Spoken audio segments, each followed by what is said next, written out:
Hi everybody. An awful lot of us has been spending just a little bit more time in the kitchen baking, making these comfort foods like breads and sweets and cookies. I'm raising my hand because I'm one of those people too, and I wanted to share with you one of my favorite cookie recipes. It'll be no surprise that it's an Italian cookie, and it's probably a cookie you know already. We're talking about biscotti. The thing I like so much about biscotti is the texture. So on the outside it should be crunchy. On the inside, it should be just a little bit chewy, and it goes perfect with a cup of espresso or cappuccino.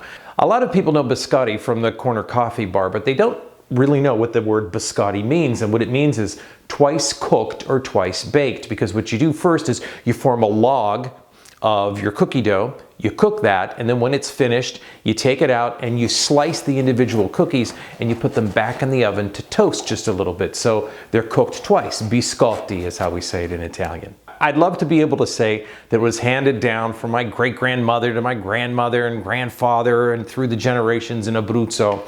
But the truth be told, this is a cookie that I encountered when I studied in Italy for the first time way back in the 1980s. And ever since then, I had an affinity for it. To get started on the recipe, you're going to have to grab a mixing bowl, which is probably something you could have anticipated if you knew you were going to be baking in the kitchen.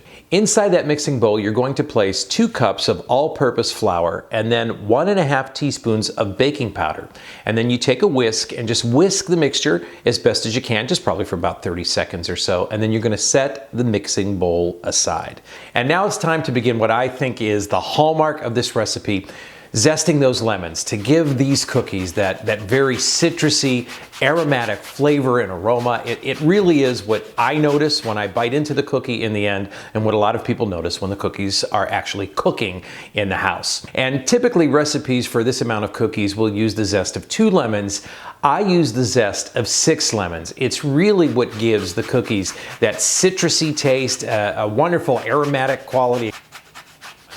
Now it's time to start to make the base of the dough for the biscotti. I'm going to use a standing mixer, but you can use a hand mixer or a wooden spoon and a whisk, whatever you have convenient in your kitchen at the time. Inside the base or the bowl of the standing mixer, I'm going to place about a cup of sugar, and then I'll also add a 1/2 cup of unsalted butter. If you keep it at room temperature, it's really 1 stick. And then you're going to add the zest of the lemons, just a little bit at a time. And then you're gonna add, some people say just a pinch of salt, but we'll give you a measurement for you there. It's 1/4 teaspoon of salt.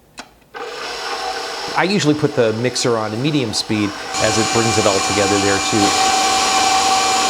Stop your mixer, and now it's time to add your eggs. This recipe calls for at least 2 eggs. Sometimes I might add 3 eggs if it seems like that there was just a little bit too much flour in the final formation process. I might add another egg. But for now, start off with 2 eggs and break them one at a time into the mixture. Mix it at about a medium speed until you have a nice velvety dough going for you inside the mixer. Next, you want to turn off the mixer, and then just a little bit at a time, you're going to add your flour mixture to the mixing bowl. And don't put in too much flour. If you're a novice, like I have been on occasions, you're going to put in too much flour, and then you have this big cloud of flour, and you don't want that to happen. So add the flour just a little bit at a time, and then turn on the mixer, and then mix it in well, and then add just a little bit more of the flour. And then once you have all of your flour into the mixture there, I'll put it on a higher setting, and it'll form into the classic dough. It's no longer velvety, it's a little bit stiffer now, but it'll be the dough that you're going to use to actually form the cookies when everything is done inside the bowl. Now let's get back to those raisins. I said that I use an awful lot of these golden raisins. They really have a wonderful sweet quality and a chewy quality to them. If you can, use the smaller golden raisins because they will be easier to slice later on in the recipe.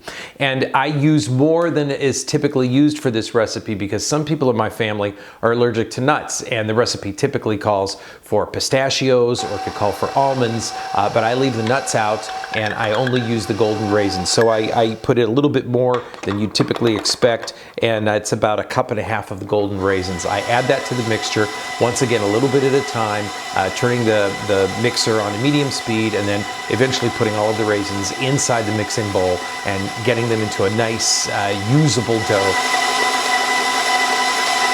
Now it's time to start forming the logs that we will eventually place into the oven for these twice-baked biscotti. So flour your hands, flour your working surface, and take half of the dough mixture and just put it into the middle of your working area and start folding it in the dough on itself, and just keep working it until it has a nice even texture, and you can form it into a log that's about 13 inches long, maybe about 3 inches wide. And then when you have it formed into a log, place it to the side and do the exact same thing with the other half of the dough. And you might have to put a little bit more flour onto the surface. And remember, I said before, this recipe calls for 2 eggs. If for some reason a little bit too much flour got mixed into the dough and it doesn't have that nice feel to it, that nice even sort of push when you work on it with your hands, you might add just a little bit of another egg, maybe not a whole egg, maybe half the egg. What I usually do is I beat it on the side and I keep it ready in case I might need a little bit more egg. But what I do is I form these 2 logs. Once again, they're about 13 inches long and maybe 3 inches wide. Put them to the side, and then on a cookie sheet I put some parchment paper, and then I will take each of these logs and place them on the same parchment paper. You can fit 2 of these logs onto 1 cookie sheet, and then you just form them as best as you can. Make them, I like to make them a little bit flat and a little more rectangular than oval, and you have these 2 cookie logs, one right next to the other on the baking sheet. And I'll even take a rolling pin and just roll it across the top, just so that we have an even looking log as it goes into the oven.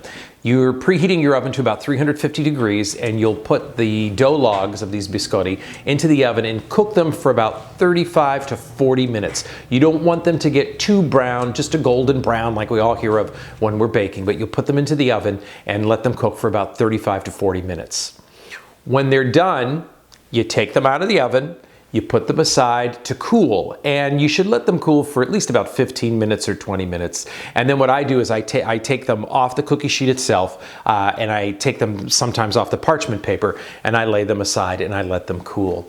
When you're slicing the cookies, it really is important to use the right kind of knife, because that'll make the whole process a lot easier for you. Use a serrated edged knife. Now, this is a typical bread knife. I would not use this because it's a little bit cumbersome for when you're trying to slice the cookies, but I use a smaller serrated knife like this one, and it really, I can hold it in my hand quite easily, and it gives me a lot of control as I'm trying to slice the cookies across.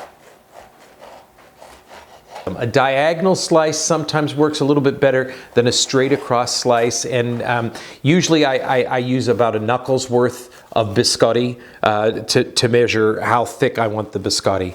And you just slice them and move them aside, slice them and move them aside, and then you'll place all of your sliced cookies onto your cookie sheet again, and you'll place it back into the oven for just about 5 minutes. Now, you can do this a number of ways. Some people like to put them in the oven, toast them for about another 5 minutes, and then some other people will then flip them over one more time so that they're toasting the other side. But I don't necessarily think that you have to do that. So you've toasted them for 5 minutes. That's the second cooking or the second baking of the biscotti, which means twice cooked. How many more times could I say that today? You'll take them out of the oven and you let them cool. And as they cool, they get a little bit crunchy on the outside. They should still remain just a little bit chewy on the inside. The things I love about this cookie are they look great. Like we said a little bit earlier, they look fantastic next to a cup of cappuccino or espresso, but they just have that nice yellowy interior, the golden exterior, and the textures when you bite into them are just great. Crunchy on the outside, chewy on the inside. The mix of all of that lemon zest and the golden raisins is really a flavorful combination that comes together inside your mouth. I really love these cookies. They make me smile, a tasty cookie, and I hope it brings you as much pleasure as it brings me.